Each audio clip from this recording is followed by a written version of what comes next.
नमस्कार, मी J P. माणूस हा गर्भश्रीमंत असतो हे दाखवण्याचा खूप प्रयत्न करतो. तो गाडी माझी, बंगला माझा, हे सगळं सगळं सांगण्याचा प्रयत्न करत असतो. पण शेवटी ते आयुष्यामध्ये काहीच नसतं. अशा आशयाची एक कहाणी पाहूया. पारावर बसून अडकित्यानं सुपारी कातरत नानांनी आवाज दिला, केशवा, हे केशवा, त्या सदाला आवाज दे जरा. म्हणावं नानांनी बोलावलंय.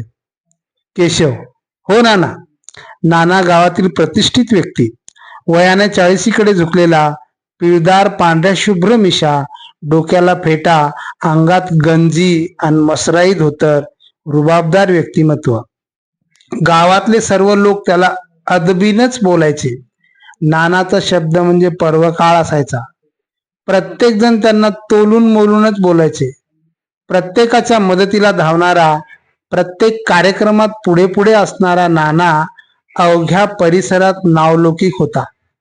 आता त्यानं सदाला बापाचे केस कापण्यासाठी बोलवले होते. नानाचा बाप कित्येक दिवसापासून अंथरुणाला खिळून होता. एक एक दिवस मोजत आपल्या मरणाची वाट पाहत होता. अन्नाचा घास तोलून मोलून खात होता. ज्या वातावरणात तोऱ्यानं मिरवत होता त्याच वातावरणातला ऑक्सिजन घेण्यासाठी खूप त्रास होत होता. त्या निखळ पाण्यात स्वच्छंद पोहला, पाण्याशी खेळला.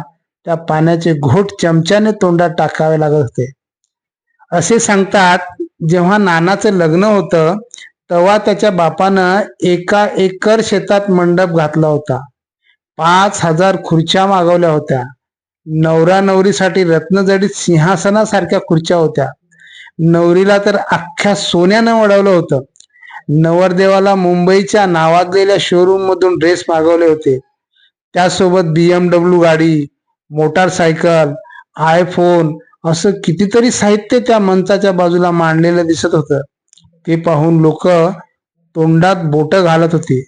सोन्या चांदीची भांडी, महागडी फुलं, त्यांच्या पाहुण्यांना जरीचे फेटे, एक एक 5 ग्रॅम सोन्याची अंगठी. पाहुणे सुद्धा तेवढ्याच तोलामोलाचे होते. त्यांच्या महागड्या गाड्यांची रांग रस्त्याच्या दुतर्फा किती किलोमीटर होती हे सांगायलाच नको.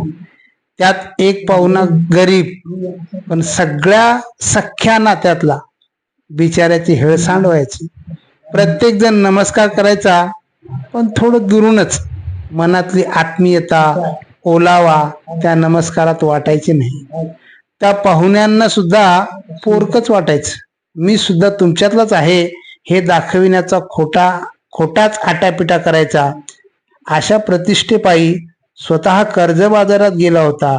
शरीराने जरी त्या लोकात मिरवत असला तरी आतून मनाने खचला होता. खोटी प्रतिष्ठा, खोटी शान करून कित्येक देशोधडीला लागलेले उदाहरणे साक्ष देऊन उभे आहेत. समारंभात अमाप खर्च करून आयुष्यभर कर्ज फेडणारी माणसे झुरून नैसर्गिक मरणाआधीच गेल्याची उदाहरणे पाहावयास मिळतात. अशा वेळी नातेवाईकांना विश्वास बसत नाही की हा माणूस आतून किती पोखरलाय. लोक फक्त ओठावरचं हसू पाहतात, पण डोळ्यातले आसू पाहत नाहीत. मान सन्मानानं मिरवणारी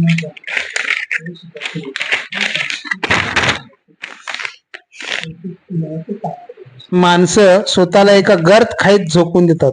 सोन्या चांदीचे आभूषणे वापरतात, पण आतील माणूस पण हरवून जातात. कित्येक जण तर गरीब असणाऱ्या पाहुण्यांना ओळख सुद्धा दाखवत नाहीत, जरी तो रक्ताच्या नातातला असला तरी सुद्धा. अशा गर्भश्रीमंत लोकांची एक जात तयार होते. त्यांचे आपापसात नातेसंबंध निर्माण होऊन गरीब नातेवाईक आणि श्रीमंत यांच्यामध्ये दरी निर्माण होऊन ती वाढत जाते. प्रत्येकाला काळ शिकवतो आणि आकाशात विहार करणारे जमिनीवर येतात, पण जमिनीवरच्या आकाशात धरती कुश बदलते तशी परिस्थिती सुद्धा बदलते. नानाचे वडील एवढे गर्भश्रीमंत असूनही काळाचा घटका मोजत बसलेत मरणाच्या दारात. म्हणून मित्रांनो, मस्त राहा, वाटेल ते करा, बिनधास्त नाचा, गायन करा, वाचन करा, खाद्य खा, भरपूर फिरा.